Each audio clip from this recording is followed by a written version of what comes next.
Good morning दोस्तों। राजस्थान की रियासतों का एकीकरण के बारे में मैं आपको एक छोटा सा वीडियो प्रस्तुत करने जा रहा हूँ। राजस्थान के एकीकरण को पढ़ने से पहले हम थोड़ा सा राजस्थान के सामान्य ज्ञान के बारे में थोड़ा पढ़ लेते हैं कि राजस्थान के लिए जो राजपूताना शब्द का प्रयोग 1800 ईस्वी में जॉर्ज थॉमस ने किया था। राजस्थान शब्द का प्रयोग 1829 में कर्नल जेम्स टोड ने अपनी पुस्तक annuls and antiquities of Rajasthan में किया था। दोस्तों, प्रश्न कहीं से भी आ सकता है, कोई सा भी आ सकता है, इसलिए हमें पूरा पढ़ना जरूरी है। राजस्थान में 19 रियासतें, 3 ठिकाने तथा अजमेर व मेरवाड़ा केंद्र शासित प्रदेश थे। अर्थात यानी कि एकीकरण से पहले जो राजस्थान कई रियासतों में बटा हुआ था, तो उस समय जो है रियासतें 19 रियासतें थी, 3 ठिकाने थे और अजमेर व मेरवाड़ा केंद्र शासित प्रदेश थे। इन रियासतों में सबसे प्राचीन रियासत मेवाड़ थी व सबसे नवीन रियासत झालावाड़ थी, जिसकी स्थापना मदन सिंह द्वारा 1835 ईस्वी में की गई थी। यानी रियासत झालावाड़ रियासत थी, इसकी स्थापना मदन सिंह ने 1835 में की गई थी। क्षेत्रफल में सबसे बड़ी रियासत जोधपुर व सबसे छोटी रियासत शाहपुरा थी। कई बार प्रश्न पूछ लेते हैं कि क्षेत्रफल की दृष्टि से सबसे बड़ी रियासत कौन सी थी, तो वो जोधपुर थी और सबसे छोटी है वो शाहपुरा थी। एकीकरण के समय राजस्थान की रियासतें डूंगरपुर, अलवर, भरतपुर व जोधपुर के नरेशों ने स्वतंत्र रहने की घोषणा की। यानी एकीकरण के समय जो है, जब एकीकरण करने की जो योजना बनाई गई थी, उस समय राजस्थान की रियासत जो थी वो डूंगरपुर और अलवर और भरतपुर, इन नरेशों ने, इनके जो नरेश थे, उनके राजा जो थे, उन्होंने स्वतंत्र रहने की घोषणा की। यानी कि एकीकरण में सम्मिलित नहीं होने का जो है इन्होंने प्रस्ताव रखा था। राजस्थान का एकीकरण 18 मार्च 1948 से प्रारंभ होकर कुल 7 चरणों में 1 नवंबर 1956 से पूर्ण होता है। राजस्थान के एकीकरण का जो श्रेय है वो भारत के तत्कालीन गृह मंत्री सरदार वल्लभ भाई पटेल को दिया जाता है। राजस्थान के एकीकरण में 8 वर्ष 7 माह 14 दिन का समय लगा था। कई बार प्रश्न पूछ लिया जाता है कि राजस्थान के एकीकरण में कुल कितना समय लगा, तो 8 वर्ष 7 माह 14 दिन का समय लगा। एकीकरण के समय ब्रिटेन के प्रधानमंत्री कौन थे, तो ये भी प्रश्न आ जाता है कई बार। तो ब्रिटेन के प्रधानमंत्री एटली थे। भारत के गवर्नर जनरल कौन थे, माउंटबेटन थे। और भारत में कुल कितनी रियासतें थी, 55 रियासतें थी। आगे हम चलते हैं। प्रश्न कहीं से भी कोई सा भी प्रश्न पूछा जा सकता है। तो जनसंख्या की दृष्टि से सबसे बड़ी रियासत जयपुर व सबसे छोटी रियासत थी शाहपुरा। एकमात्र मुस्लिम रियासत टोंक थी। एकमात्र मुस्लिम रियासत टोंक थी। भरतपुर व धौलपुर जाट रियासतें थी। शेष सभी जो राजपूत रियासतें थी। 3 ठिकाने थे, नीमराणा जो कि अलवर में, लावा जो टोंक में है, कुशलगढ़ जो बांसवाड़ा में है। इसी के साथ हम चलते हैं सबसे पहला 7 चरणों में जो एकीकरण जो है 7 चरणों में पूरा हुआ था। तो हम पहला चरण पढ़ते हैं जिसका नाम था मत्स्य संघ, जिसकी तारीख थी 18 मार्च 1948। रियासतें इसमें कौन कौन से शामिल थी, अलवर, भरतपुर, धौलपुर व करौली थी। इसकी मत्स्य संघ की राजधानी अलवर को बनाया गया था। राज प्रमुख धौलपुर के शासक उदयभान सिंह को बनाया गया था। उप राज प्रमुख करौली के राजा को बनाया गया, जिसका नाम गणेश देवपाल था। और उद्घाटनकर्ता जो है केंद्रीय मंत्री NV गाडगिल ने किया। यानी इस मत्स्य संघ का जो उद्घाटन है वो केंद्रीय मंत्री NV गाडगिल ने किया। NV गाडगिल N नरहरि विष्णु गाडगिल ने किया था। प्रधानमंत्री शोभाराम कुमावत जो कि अलवर के थे। उसके बाद दूसरा चरण जो है दूसरा चरण का जो है उसका नाम है पूर्व राजस्थान या राजस्थान संघ। पहला मत्स्य संघ, दूसरा पूर्व राजस्थान या राजस्थान संघ, जिसकी तारीख थी 25 मार्च 1948। 25 मार्च 1948।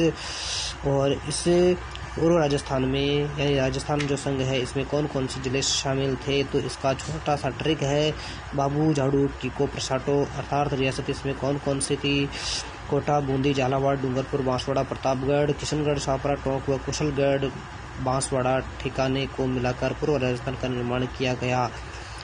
राजधानी जो है पूर्व राजस्थान की राजधानी बनाया गया था कोटा को, और राज प्रमुख कोटा नरेश भीम सिंह को बनाया गया था। उद्घाटनकर्ता वही जो केंद्रीय मंत्री NV गाडगिल, मत्स्य संघ का जो उद्घाटन करता वो भी NV गाडगिल ने किया था। और इस पूर्व राजस्थान या राजस्थान संघ का उद्घाटन करता भी केंद्रीय मंत्री NV गाडगिल थे। उप राजप्रमुख को जो है बहादुर सिंह ये बूंदी के शासक को बनाया गया था। प्रधानमंत्री गोकुल लाल आसावा शाहपुरा भीलवाड़ा के थे।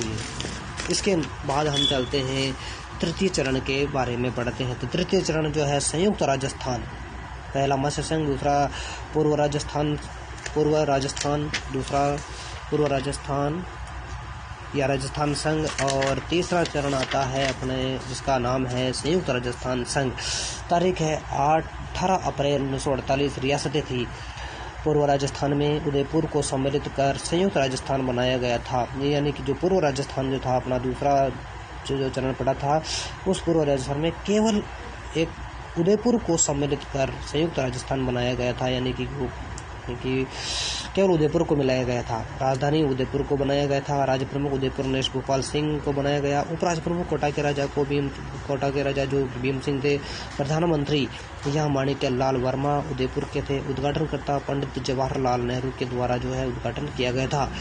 चतुर्थ चरण वृहद राजस्थान, इसकी तारीख थी 30 मार्च 1949। रियासतें थी संयुक्त राजस्थान, पूर्व राजस्थान में कर उदयपुर को मिलाकर संयुक्त राजस्थान बनाया गया था। और फिर संयुक्त राजस्थान में जो है 4 रियासतें मिलाई गई थी। जोधपुर, जयपुर, जैसलमेर व बीकानेर को मिलाकर वृहद राजस्थान का निर्माण किया गया था। राजधानी जयपुर को बनाया गया। महाराज प्रमुख उदयपुर नरेश भोपाल सिंह को और राज प्रमुख जयपुर नरेश सवाई मान सिंह को, उपराज प्रमुख कोटा नरेश भीम सिंह को, और जो प्रधानमंत्री थे पंडित हीरालाल शास्त्री, राजस्थान प्रधानमंत्री पंडित हीरालाल शास्त्री थे। उद्घाटनकर्ता सरदार वल्लभ भाई पटेल।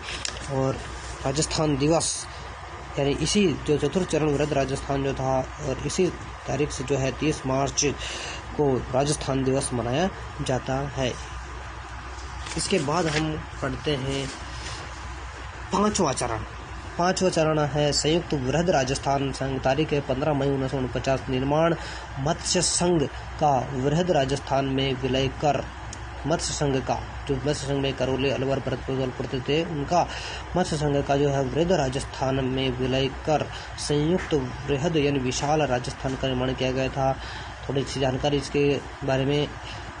इस समय अलवर व करौली राज्य तो राजस्थान में मिलना चाहते थे, किंतु धौलपुर व भरतपुर भाषाई आधार पर उत्तर प्रदेश में थे।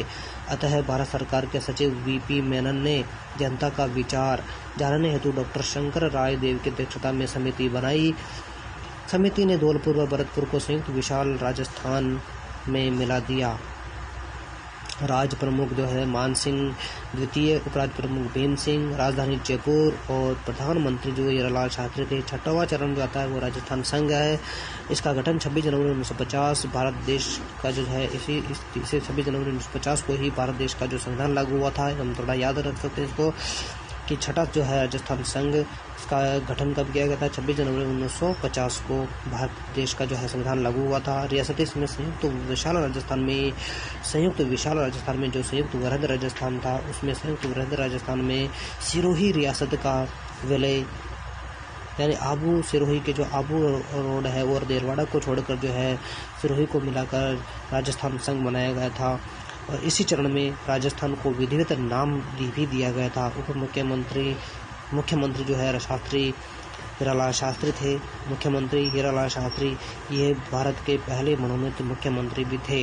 राजस्थान के जो है पहले मनोनीत मुख्यमंत्री थे। राज प्रमुख मान सिंह द्वितीय, उपराज प्रमुख भीम सिंह, और राजधानी जो है जयपुर को बनाया गया था। इसी के साथ हम चलते हैं राजस्थान के एकीकरण का सातवां चरण वर्तमान राजस्थान, जो कि अभी वर्तमान में राजस्थान है, उस वर्तमान राजस्थान की ओर। गठन इसका 1 नवंबर 1956। विलय राजस्थान संघ में फजल अली आयोग की सिफारिशों पर आबू व दिलवाड़ा भाग, अजमेर व मेरवाड़ा व मध्य प्रदेश के मंदसौर जिले का सुनील टप्पा को राजस्थान में मिलाया गया तथा कोटा का सिरोंज क्षेत्र मध्य प्रदेश में मिलाया गया। राजधानी जयपुर। मुख्यमंत्री मोहनलाल सुखाड़िया आधुनिक राजस्थान के निर्माता भी कहा जाता है। पूछने जाता है कि आधुनिक राजस्थान के निर्माता कौन है, तो मोहनलाल सुखाड़िया। और राज्यपाल गुरुमुख निहाल सिंह, और ये राजस्थान के पहले राज्यपाल थे। इसी के साथ हमारा राजस्थान का जो है मेरे द्वारा राजस्थान का जो एकीकरण के बारे में छोटा सा एक वीडियो प्रस्तुत किया गया। यदि आपको ये अच्छा लगे तो सब्सक्राइब करना और ज़्यादा से ज़्यादा शेयर करना। थैंक यू, धन्यवाद।